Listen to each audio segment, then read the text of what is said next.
कह रही हैं कि आप राम और कृष्ण का उपयोग आत्मा और सत्य के लिए करते हैं, तो राम और कृष्ण का ही नाम क्यों लेते हैं? दूसरे भगवान के नाम से भी तो कर सकते हैं। क्या दूसरे भगवान लोग आत्मस्थ नहीं हुए थे? पहले तो देखिए, अभी अष्टावक्र गीता का सत्र हुआ था जिसमें मैंने ईश्वर, भगवान, आत्मा, सत्य ये सब समझाया था। भगवान माने क्या होता है ये सब अच्छे से समझाया था। और रही बात ये कि नाम क्या रखना है वो आप अपनी मर्जी से रख सकती हैं। अपने प्रेम की बात है, आप किसी भी तरीके से पुकार लीजिए, उस पर कोई बंदिश नहीं है। कह रही हैं वेदांत से प्रभावित हूँ, पर प्रश्न ये आता है कि कैसे पता है कि वेदांत ही अंतिम रूप से सत्य है? अगर मैं अफ्रीका में पैदा होती तो भी क्या वेदांत को ही अंतिम सत्य मानती? अफ्रीका में पैदा होती तो मैं की जगह क्या तैं बोलती? अभी भी यही लिखा है ना, यदि मैं अफ्रीका में पैदा होती तो मैं तो रहता ही ना, मैं अफ्रीका में पैदा होती, मैं अफ्रीका में पैदा होती। वेदांत कोई सिद्धांत है क्या? कह रही 2 साल से वेदांत से प्रभावित है। क्या पता किया आपने वेदांत का? वेदांत कोई आइडियोलॉजी है? वेदांत में कोई गाइडलाइंस हैं, प्रिंसिपल्स हैं? वेदांत तो एक जिज्ञासा मात्र है, देखो स्वयं को, बस खत्म बात। अफ्रीका वाला मैं नहीं बोलता, अफ्रीका वाले को दुख नहीं होता?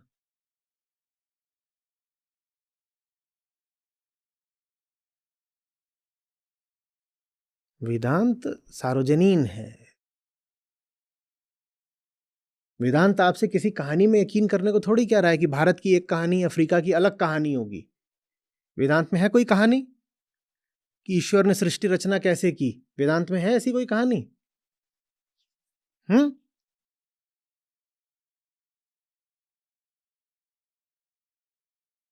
वेदांत तो कहता है कहानीकार को देखना है। आप कहानीकार हो, अपने आप को देख लो। वेदांत अपने आप में कुछ है ही नहीं, उसे आप मत नहीं बोल सकते, वेदांत मत या वेदांत धारा या कुछ नहीं।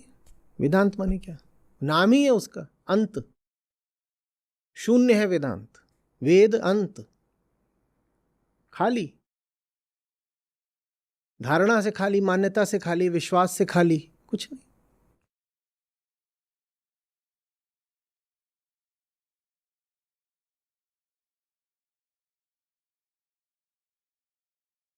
वेदांत कोई होड़ में थोड़ी लगा है कि एक अफ्रीका का दर्शन है, एक अरब का दर्शन है, एक चीन का दर्शन है,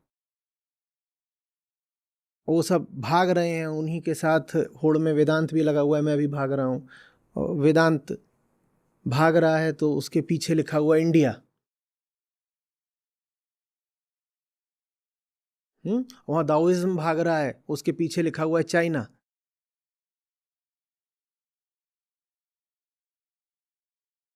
हम क्या समझ रहे हैं वेदांत को?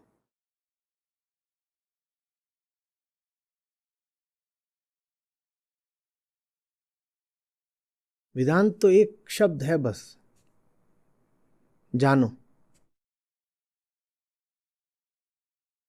और ये भी नहीं कह रहा कि जानने की बात भी मान लो। कदम कदम पर कह रहा है, आओ बताओ क्या सवाल है, क्या बात है? अफ्रीका वाले के पास सवाल नहीं होते, अफ्रीका वाले के पास अहम नहीं होता, तो वहां अलग क्या हो जाना है? वेदांत सब धर्मों के केंद्र में बैठा हुआ है। वेदांत सब दर्शनों की कुंजी है। इतनी बार तो बोला है कि दुनिया का कोई भी आपको धार्मिक ग्रंथ अगर समझना हो तो पहले वेदांत पता हो, नहीं समझ में आएगा। कुरान बाइबल भी बेहतर समझ में आते हैं वेदांत के बाद।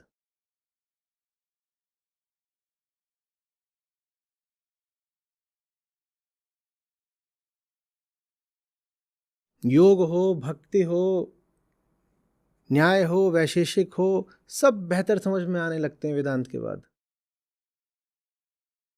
क्योंकि वेदांत एकदम जहां शुरुआत हो रही है वहीं पर पहुंच जाता है। किससे? मैं। सब कुछ किसके लिए है? मेरे लिए।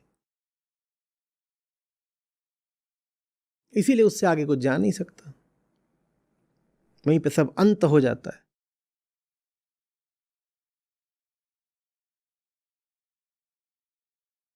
जब मैं कहता हूं वेदांत, तो उससे मेरा आशय कोई मत या आग्रह नहीं है। वेदांत से मेरा मतलब बस खुली जिज्ञासा है।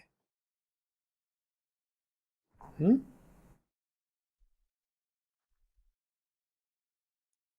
आप लोग सत्र सुन नहीं रहे हो ठीक से, आप नहीं डूब पा रहे।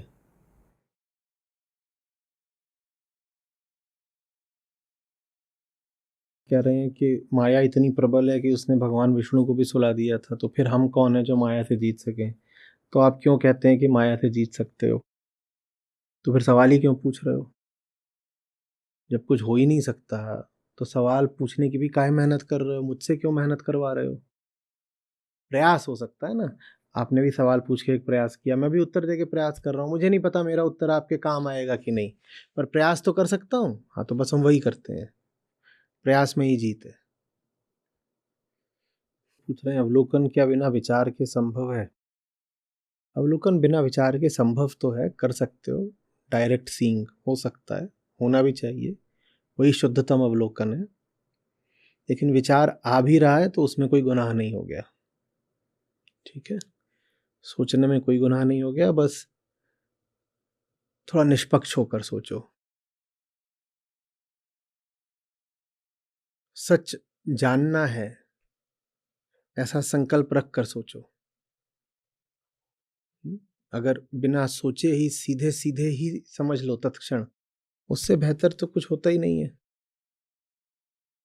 वैसा होगा नहीं।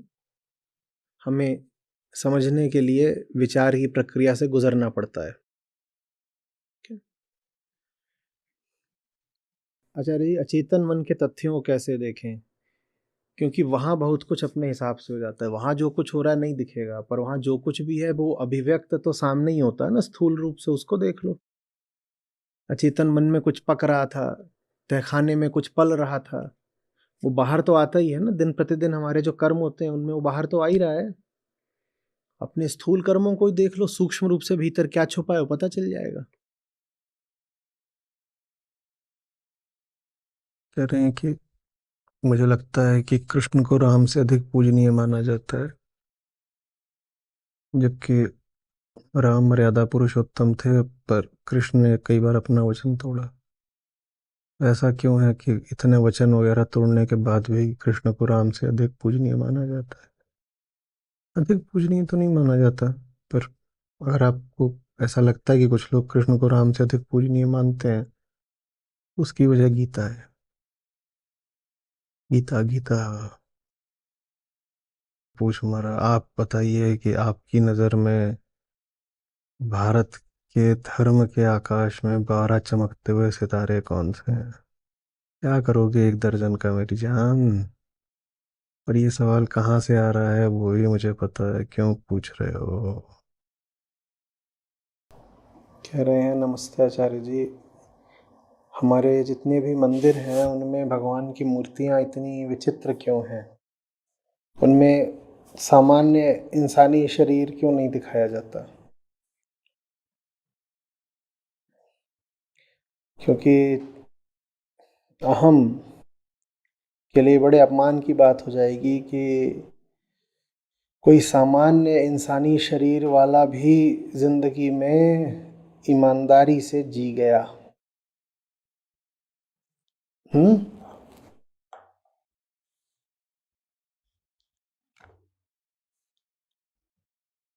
हम तो बेईमानी की, झूठ की और प्रपंच की और मजबूरी की जिंदगी जीता है ना। मैं मजबूर हूँ, मैं मजबूर हूँ, मैं क्या करूँ। अब अगर उसको ये दिखे और स्वीकारना पड़े कि और भी हुए हैं जो ऐसा ही शरीर रखते थे, ऐसे ही पैदा हुए थे, इसी मिट्टी से आए थे, लेकिन उन्होंने बिल्कुल आसमानों वाला जीवन जिया, उन्होंने चुनाव किया, उन्होंने कीमत चुकाई, तो ये अहम के लिए बड़ी बेइज्जती की बात हो जाती है कि बिल्कुल मेरे ही जैसा था, पर देखो मैं यहीं पड़ा रह गया झुन्नू, और वो क्या ऊंची जिंदगी जी गया। तो इसलिए फिर हम अपने आदर्शों को, महापुरुषों को, भगवानों को, देवताओं को सामान्य इंसानी रूप नहीं देते, हम उन्हें थोड़ा अद्भुत विलक्षण बना देते हैं, उनको पारलौकिक सा बना देते हैं, ताकि हमें ये कहने का बहाना मिल जाए कि देखो ये तो शरीर से ही अलग थे, ये तो जन्म से ही श्रेष्ठ थे, इनकी तो देह ही अद्भुत थी, जैसे इनकी प्रजाति ही अलग हो। तो इन्होंने अगर कोई श्रेष्ठ काम कर भी दिया तो उसमें बड़ी बात क्या है, ये तो बचपन से ही अनूठे थे। समझ में आ रही बात? तो इसलिए कभी भी हम नहीं मानना चाहते कि हमारे जितने अवतार हुए वो सब इंसान ही थे, मानव ही थे, हमारे ही जैसे थे। जैसे सुख दुख हमें अनुभव होते हैं उन्हें भी होते थे।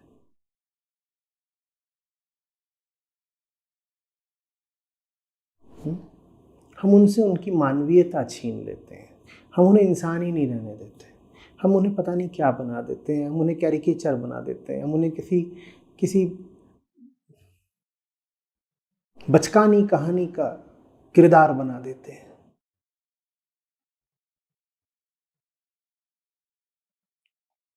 फिर प्रश्न ये उठता है कि हम उन्हें मनुष्य भी क्यों रहने देते हैं?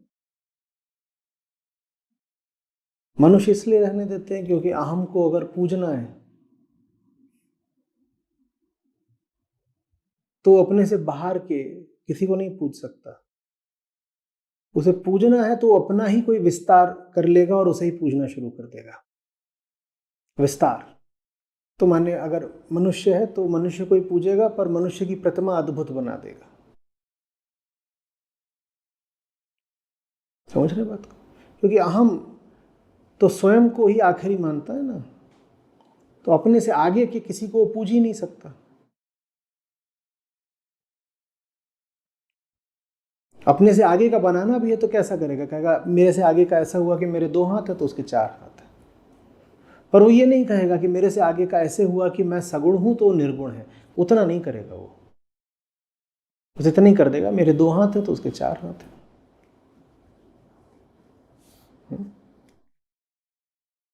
नमस्कार आचार्य जी। मुझे आत्मावलोकन की विधियां और कुछ उदाहरण चाहिए प्रतिदिन के दिनचर्या से। मेरा यही प्रश्न है। आत्मावलोकन की क्या विधि होगी? आत्मावलोकन माने देखना, देखने की क्या विधि होती है? आप कैसे देखती हो? विधि माने कैसे, हाउ टू, देखा कैसे जाता है? कैसे देखा जाता है? ऐसे, यही है विधि। क्या लगेगी उसमें? कुछ उदाहरण चाहिए थे। ये उदाहरण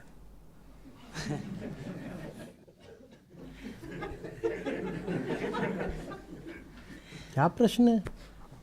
आत्मावलोकन की क्या विधि होगी? देखना है, देखने की क्या विधि है? देख लो, ईमानदारी है विधि। विधि लगती है जो देखा उसको अनदेखा करने में। विधि माने चतुराई, एक तरह की मेथड, टेक्निक। देखने में तो भोलापन चाहिए, चतुराई थोड़ी चाहिए, सहजता चाहिए। विधि लगती है कि देख लिया, अब इसको नकारूं कैसे, छुपाऊं कैसे, उसमें विधियां लगती हैं। वो आप मांग रहे हो तो बताओ। जी सर, यही मांग। हाँ, तो वो ऐसा है कि देख लो और फिर बोलो नहीं मैंने देखा नहीं, या देख लो, बोलो बस ये एक बार हुआ है, बार बार नहीं होता। देख लो और बोलो नहीं और भी चीजें हैं देखने के लिए, सिर्फ यही थोड़ी देखते रहेंगे। देख लो और कह दो अरे अभी बुरा लग रहा है पर इसके पीछे कोई जायज कारण है, ये बुरी चीज नहीं है। ये हैं विधियां बेईमानी की। और बताओ बेईमानी कितनी विधियां बताएं? अपने ही मुंह से मांग रहे हैं, कह रहे हाँ बेईमानी की विधियां बता दो। कोई विधि नहीं होती ईमानदारी की। ईमानदारी ईमानदारी होती है, उसकी क्या विधि बताए कोई?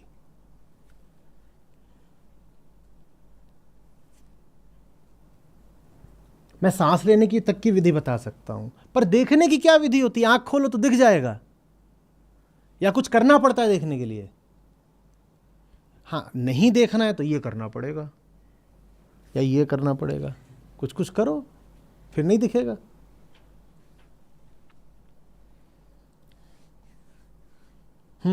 बताइए। सीधे रहो, सरल, बिल्कुल सब दिखता है, किसको नहीं दिखता? ये कोई अर्जित की हुई चीज नहीं है, ये मिली हुई चीज है, अनुग्रह की बात है। सीधे सीधे देख पाना सबसे सहज बात है, उसमें कोई वर्जिश थोड़ी करनी पड़ती है कि 8 महीने जब व्यायाम करोगे तो दिखना शुरू होगा। कह रहे हैं कि आजकल बड़े शहरों छोटे शहरों स्कूल तो सब इंग्लिश मीडियम ही हो गए हैं और अभिभावक भी बच्चों को इंग्लिश भाषा के लिए ही प्रेरित करते हैं। तो मैंने देखा है कि मेरे आसपास के अधिकांश अभिभावक कहते हैं कि उनके बच्चों को हिंदी लिखने में ऊब होती है या हिंदी कमज़ोर है या हिंदी लिखने में परेशानी होती है, जबकि उनके घरों में हिंदी ही बोली जाती है। तो हमें क्या करना चाहिए कि इंग्लिश माध्यम में पढ़ते हुए भी बच्चों की हिंदी मजबूत रहे। हिंदी साहित्य विराट है और बहुत सुसंपन्न है।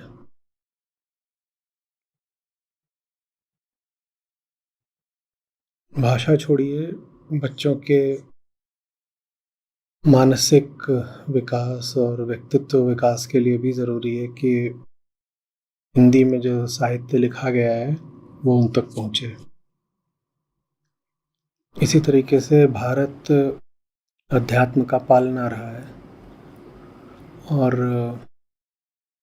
बहुत अच्छा आध्यात्मिक साहित्य हिंदी में उपलब्ध है। तो इसको जब आप बच्चों तक ले जाएंगे तो दो तरफा फ़ायदे होंगे। बच्चों की साहित्यिक और आध्यात्मिक क्षमता भी विकसित होगी और भाषा पर भी उनकी पकड़ बनेगी। और इसमें जो महत्वपूर्ण बात है वो ये है कि बहुत कुछ ऐसा है अध्यात्म में जो हिंदी भाषा में ही बेहतर समझा जा सकता है। जब 2016 से 18 के बीच में पश्चिम से आए लोगों से मेरा ज़्यादा मिलना जुलना होता था, तो कुछ बातें उनको समझाने में मुझे बहुत दिक्कत आती थी और फिर मैं कहता था कि मैं आपको संत वाणी को इंग्लिश में कैसे समझाऊं, जो उसमें मधुरता है, जो प्रेम है, जो बात है, वो मैं आप तक जो देसी हमारी भाषाएं हैं, अवधी, ब्रज, यहाँ तक कि खड़ी बोली भी,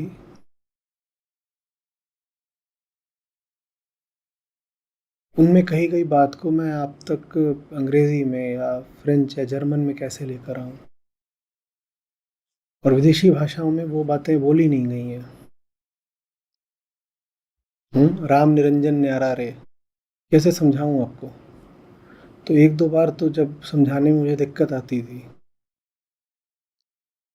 तो मैं थोड़ा अधीर होकर कह भी देता था कि कुछ बातें हैं जो शायद इनको समझाई जा ही नहीं सकती हैं।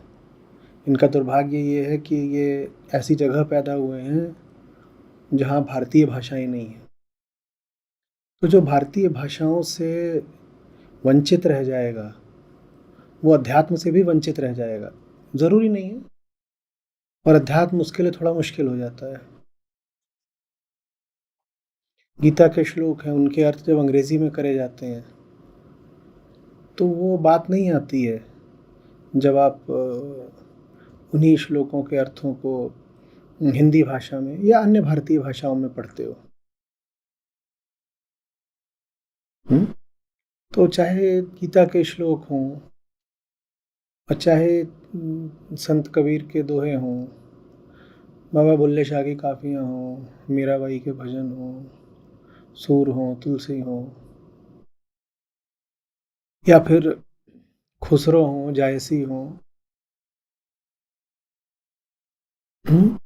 आप इनको मुश्किल पाओगे कि किसी विदेशी भाषा में बहुत अच्छे से समझ लो। तो बच्चों तक ये साहित्य पहुंचाइए, बच्चों को दो तरफा लाभ होगा। कैसे बच्चों तक आप रस पहुंचाओगे? आई गमनवा की सारी, इसको कैसे अंग्रेजी में बताओगे? अनुवाद विफल हो जाएगा। छाप तिलक सब छीनी रे मुँह से नैना मिलाए के, कैसे इसको अंग्रेजी में समझाओगे? अगर बच्चे को हिंदी से अरुचि हो गई तो उस तक फिर अध्यात्म को भी लाना बड़ा मुश्किल हो जाएगा।